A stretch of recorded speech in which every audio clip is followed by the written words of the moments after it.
Warahmatullahi wabarakatuh. Pada kesempatan kali ini kita akan ngebahas tentang suhu dan kalor. Itu langsung saja materinya apa saja kita bahas. Yang pertama ada suhu atau temperatur. Suhu itu didefinisikan sebagai derajat panas atau dinginnya suatu benda. Alat ukur untuk mengukur suhu itu biasa dikenal dengan termometer. Termometer ini memiliki sifat termometrik, zat yang berubah jika dipanaskan. Jadi dia karena dipanaskan maka zat itu bisa berubah dan bisa kita gunakan sebagai indikator untuk mengetahui suhu tadi. Prinsip suhu, semua termometer mempunyai acuan yang sama dalam menetapkan skala, yaitu titik lebur, es murni sebagai titik bawah, dan titik uap air yang mendidih sebagai titik atas pada tekanan 1 atmosfer tentunya. Oke, di sini kita sudah pernah belajar. Kalau kalian dulu pernah SMP, itu pernah ada skala untuk termometer. Ada Celsius, Kelvin, Fahrenheit, sama Reaumur. Saya rasa ini kalian sudah tahu ya. Untuk Celsius sendiri itu titik terendahnya adalah titik bawahnya adalah 0, titik tingginya 100, Kelvin 273, 373, Fahrenheit 32, 212, Reaumur 0, 80. Nah ini harusnya kalian sudah hafal. Berarti kita bisa dapat deltanya ya. Delta masing-masing ini berapa, 100, 100, 180, 80 gitu kan. Oke, jadi di sini kita bisa dapat ketika ini apa nih, Celsius, Fahrenheit, sama Kelvin. Jadi kalau misalkan di Celsius 0 derajat, di Fahrenheit itu 32 derajat, nolnya kalau di Kelvin 273. Kalau kita amati sampai 0 Kelvin, di Fahrenheit itu mencapai minus 459. Kalau di Celsius minus 273. Gitu ini contohnya. Nah, dari data di atas silakan nanti kalian isi di sini. Kemudian kalian buat perbandingannya ya, untuk Celsius, Kelvin, Fahrenheit, dan Reaumur. Tadi kan sudah ada tuh di depan, nanti tinggal isi saja. Ini sebagai tugas pertama.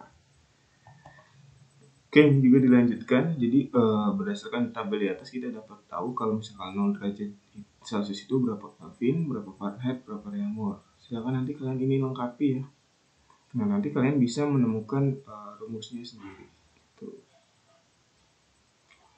Ya, hubungan antara C dan K seperti itu. Oke, jadi kita bisa dapat C-nya itu rumusnya apa, kalau K rumusnya apa. Nah, nanti kalian juga buat rumus antara dua skala yang lain, berarti CK, CF, CR, KF, KR gitu ya, terus FR gitu. Itu juga dicari, tolong ditentukan. Selanjutnya ada yang namanya kalor. Kalor atau bahang adalah salah satu bentuk energi yang mengalir karena adanya perbedaan suhu dan atau karena adanya usaha atau kerja yang dilakukan pada sistem. Kalor mempunyai satuan kalori. 1 kalori didefinisikan sebagai kalor yang dibutuhkan 1 gram air untuk menaikkan 1 derajat Celcius, atau dalam satuan internasional satuan kalor adalah joule. Joule, 1 joule itu setara dengan 4,18 joule. Kalor jenis adalah kalor yang diperlukan untuk menaikkan suhu setiap 1 kg massa benda dan setiap 1 derajat Celcius kenaikan suhu. Jadi kalau 1 kalor jenis itu setara dengan naik 1 derajat Celcius dari 1 kg massa benda. Gitu. Kapasitas kalor, jadi ini C kecil, ini C besar, adalah banyaknya kalor yang digunakan untuk menaikkan suhu benda setiap 1 derajat Celcius. Jadi bedanya ini C kecil namanya kalor jenis, kalau C besar namanya kapasitas kalor. Dari kenyataan bahwa kalor yang diberikan pada benda sebanding dengan kenaikan suhu. Kalor yang diberikan pada benda menaikkan suhu sebanding dengan massa bendanya. Kalor yang diberikan pada benda menaikkan suhu tergantung dengan kalor jenis bendanya atau jenis bendanya seperti apa. Maka kita bisa menentukan rumus kalor itu sama dengan Q M C delta T. Jadi Q macet kalau kalian dulu pernah mempelajarinya kalau dulu pernah SMP pernah belajar. Itu. Kemudian ada apa sih satuan dimensi dari kalor? Nah, tadi kan kalor itu satuannya adalah joule. Joule itu sama dengan Newton meter. Nah, nanti coba kalian cari dimensinya itu apa. Kemudian apa satuan dan dimensi dari kapasitas kalor. Kapasitas kalor tadi C, C besar. Nah, C besar nanti satuannya apa. Kalau pakai kalor jenis nanti kan Q sama dengan MC delta T. Nah, kalau pakai kapasitas kalor berarti Q sama dengan C besar kali delta T. Itu nanti kalian bisa tahu satuan sama massa jenisnya. Ini tugas selanjutnya. Pertemuan kali ini kayaknya banyak tugas. Nah, karena adanya kalor maka akan menyebabkan suatu benda atau akibatnya menjadi apa gitu. Atau akan terjadi apa? Yang pertama adalah kenaikan suhu. Karena ada kalor, benda akan mengalami kenaikan suhu atau perubahan suhu, bisa naik bisa turun. Kemudian perubahan wujud, karena ada kalor maka si bendanya bisa mengalami perubahan wujud, misalkan dari padat menjadi cair, dari cair menjadi gas, atau istilah kerennya namanya kalor laten. Kemudian juga karena ada kalor akan mengakibatkan benda mengalami perubahan bentuk. Jadi misalkan tadinya panjangnya 10 cm karena dipanasin jadi 10,01 cm misalkan. Kemudian karena ada kalor juga akan terjadi yang namanya perpindahan kalor. Jadi ada beberapa akibat dari adanya kalor, itu ada 4 paling tidak. Kita pelajari satu persatu. Yang pertama ada perubahan wujud. Oke, yang tadi perubahan suhu itu sudah kita bahas ya. Yang perubahan suhu itu kita bahas yaitu Q sama dengan MC delta T.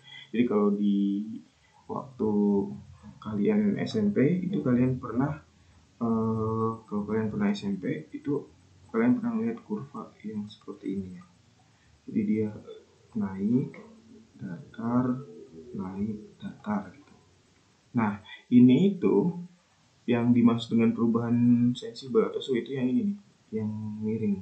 Itu ini namanya kalor sensibel karena ada perubahan ini apa nih? Ini suhu ya. Ini waktu. Gitu. Jadi karena ada perubahan suhu maka di sini adalah yang QMC delta T. Itu karena ada perubahan suhu. Nah, kalau yang datar ini kan tidak ada perubahan suhu. Berarti ini masuk ke dalam proses kalor laten atau perubahan wujud seperti itu ya. Jadi yang kenaikan suhu itu kalornya yang dimaksud adalah Q sama dengan MC delta T. Nah, kalau yang perubahan wujud ada wujud cair, gas, padat. Pada umumnya semua zat pada suhu dan tekanan tertentu dapat berubah dari wujud ke wujud yang lain. Misalkan H2O pada wujud padat berupa es, kemudian wujud cair berupa air, dan wujud gas berupa uap. Jumlah kalor yang diperlukan atau dilepaskan saat perubahan wujud. Perubahan wujud suhunya tetap dinyatakan dengan rumus Q sama dengan M kali L, di mana L-nya itu adalah kalor latennya yang tadi saya bilang. Gitu. Jadi kalor latennya seberapa? Jumlah kalor sama dengan massa dikali kalor laten. Kemudian ada yang namanya asas Black. Asas Black ini menyatakan bahwa jika ada dua macam zat yang berbeda suhunya dicampurkan atau disentuh atau disentuhkan, maka zat yang suhunya lebih tinggi akan melepaskan kalor yang sama banyaknya dengan kalor yang diserap atau yang diterima oleh zat yang suhunya lebih rendah. Jadi Q lepas sama dengan Q serap atau Q terima. Jadi kalau sudah siap menerima harus siap melepas gitu. Kemudian kekekalan energi pada pertukaran kalor seperti bersama di atas dikemukakan oleh Black, seorang ilmuwan Inggris. Jadi menurut si Mr. Black ini dia menemukan bahwa Q lepas sama dengan Q serap. Total kalor yang dilepas sama dengan total kalor yang diterima. Baik, ini ada 1, 2, 3, 4, 5, 6, 7 soal. Silakan nanti kalian kerjakan sebagai tugas tambahan lagi. Jadi tadi udah ada beberapa tugas ya, tolong diperhatikan. Oke, yang ketiga tadi ada perubahan suhu, perubahan wujud. Selanjutnya adalah perubahan bentuk. Perubahan bentuk itu dalam pemuaian. Pemuaian nanti kita pelajari ada 3, ada muai panjang, muai luas, dan muai volume. Gitu. Nah, ini kita punya misalkan ada satu benda panjangnya L0. Kemudian kita panaskan bertambah panjang, jadi L0 ditambah delta L. Nah, dari sini kita bisa mengetahui bahwa panjang total atau panjang akhir itu sama dengan L0 ditambah delta L. Itu L0 ditambah delta L.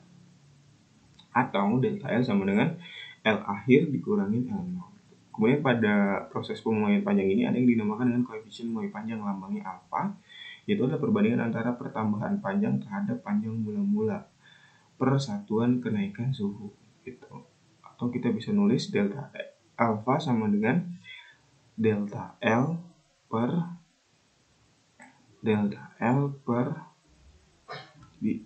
alfa itu sama dengan delta L per L0 dikali delta T. Atau kita bisa nulis delta L sama dengan L0 alfa delta T.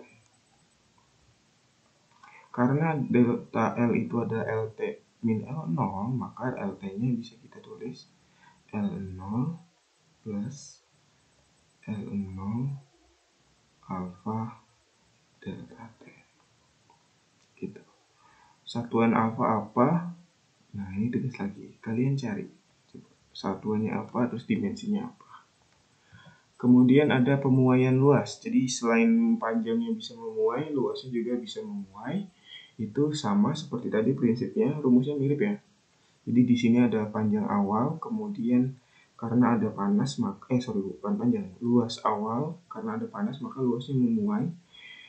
Nah, pemuaian perubahan di sini kan luas akhir, luas awal. Luas akhir itu adalah luas awal ditambah pertambahan luasnya, atau bisa dikatakan delta A sama dengan luas akhir kurang luas awal. Nah, kalau di pemuaian panjang itu tadi ada yang namanya alfa, kalau di sini namanya beta.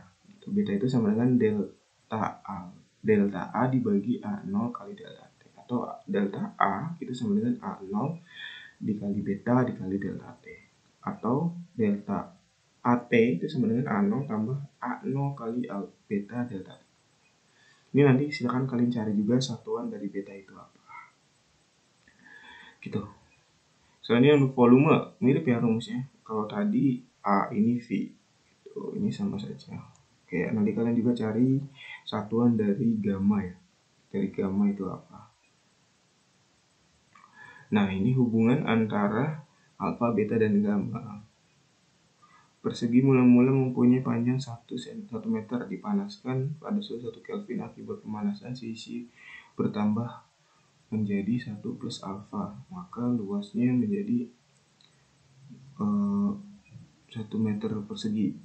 Luas akhir itu sama dengan dikuadratkan. Nah, nanti ini coba kalian selesaikan saja ya. Jadi nanti kalian bisa dapat hubungan antara beta dan alfa gitu. Nanti tolong dicari ya yang juga. Kemudian pemuaian zat cair. Nah, kalau zat cair kan berarti yang dapat muai dalam bentuk volume. Berarti untuk pemuaian zat cair itu yang bermuai adalah muai volume gitu. Contohnya ini, saat 2 liter suhunya 20 dipanaskan dalam panci hingga suhunya menjadi 50. Berapakah volume air setelah dipanaskan jika koefisien muainya adalah 210 kali 10 pangkat min 6. Kita tahu informasinya ini 2 liter, kemudian delta T-nya 30 derajat Celcius, gammanya segini, tinggal kali. Vt sama dengan V0 dikali 1 ditambah gamma kali delta T. Didapat 2,0126 liter. Jadi total V totalnya sama dengan sini atau V akhirnya sama dengan segitu. Pemuaian gas juga sama seperti pemuaian volume, itu rumusnya ini. Gitu. Atau juga kita bisa menggunakan konsep yang ini. Tapi syaratnya adalah suhunya harus dalam Kelvin. Dengan perbandingan ya. Misalkan kita nggak tahu, nggak dikasih tahu koefisien muai gasnya itu berapa, kita bisa pakai perbandingan yang ini. V1 per T1, V2 per T2. Tapi ini khusus gas ya. Dan T-nya itu dalam Kelvin. Misalkan contohnya ini. Berarti tinggal 2 per 300, V2-nya kita nggak tahu, per 350 kali silang. Gitu. Berarti V2 sama dengan 2 kali 350 bagi 300 atau sekitar 2,33 liter. Ini ada soal pemuaian latihan, silahkan kalian kerjakan. Oke. Yang terakhir itu ada yang namanya perambatan kalor atau yang tadi saya bilang itu istilahnya adalah perpindahan kalor. Jadi karena ada kalor maka akan timbul yang dinamakan perpindahan kalor. Perpindahan kalor itu ada 3, ada konduksi, konveksi, dan radiasi. Gitu. Nah, ini kita bahas satu persatu. Yang pertama ada konduksi. Konduksi adalah perambatan kalor secara konduksi terjadi pada logam yang dipanaskan. Jadi dia perpindahan kalor, selain ada logam kita panasin, kemudian kalornya dari logam ke logam itu berpindah dari kiri ke kanan, dari yang lebih panas ke yang lebih dingin. Tapi cirinya adalah partikel logamnya tidak berpindah, yang berpindah hanya kalornya saja. Gitu, karena berantai oleh partikel yang bergerak semakin cepat. Pada saat kalor yang dimasukkan ke logam semakin besar, getaran partikel akan memindahkan kalor pada partikel yang di sampingnya. Demikian seterusnya. Jadi si kalornya berpindah, tapi zatnya tidak berpindah. Partikel-partikel zat dari si bendanya tidak berpindah. Itu adalah perpindahan kalor. Jadi konduksi adalah perpindahan kalor yang menggunakan media di mana yang berpindah hanya kalornya saja tanpa disertai perpindahan partikel zatnya. Itu. Rumusnya adalah Q per T, laju perpindahan kalornya itu sama dengan K kali A per L kali delta T. Gitu. Kemudian ada konveksi. Nah, berbeda dengan konveksi, kalau tadi konduksi itu yang berpindah hanya kalornya saja, tapi kalau konveksi yang berpindah si kalornya dan si zatnya. Jadi perpindahan kalor yang memerlukan perantara, dan pada proses perpindahannya itu terjadi perpindahan partikel juga. Gitu. Rumusnya ini. Laju perpindahan kalor konveksi itu sama dengan koefisien konveksinya dikali luasnya dikali perubahan suhu. Luas penampang yang dipanaskan ya, kali perubahan suhunya. Seperti itu. Kemudian ada radiasi, yaitu proses perpindahan kalor secara radiasi dari benda yang bersuhu tinggi ke benda yang bersuhu rendah, yang terpisah di dalam ruang, bahkan terjadi di ruang hampa. Jadi untuk yang radiasi ini tidak memerlukan media untuk perambatannya. Tapi ketika ada media untuk perambatan, dia juga bisa untuk berpindah. Laju perpindahan kalornya bisa dirumuskan sebagai berikut. Ini ya. Emisivitas bahannya, kemudian koefisien Stefan-Boltzmann dikali A dikali T pangkat 4. Gitu. Ini kalau misalkan ada dua benda. Ya, gitulah. Oke. Ini ada soal latihannya, silahkan dikerjakan. Dan terima kasih atas perhatian kerjasamanya. Tolong tugas-tugasnya nanti dikerjakan.